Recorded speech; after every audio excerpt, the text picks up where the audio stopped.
Tämä työhän ei ole oikeastaan enää pitkään aikaa tuntunut enää työltä, vaan tämä on enemmän elämäntapa.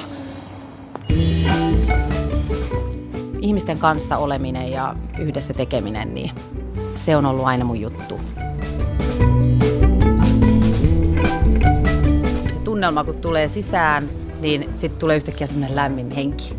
Iloinen hymy ja tervehdys. Se tuo jo sellaisen fiiliksen itsellekin, kun tulee töihin, että vitsi vau, ihanaa tulla taas tänne mun toiseen kotiin.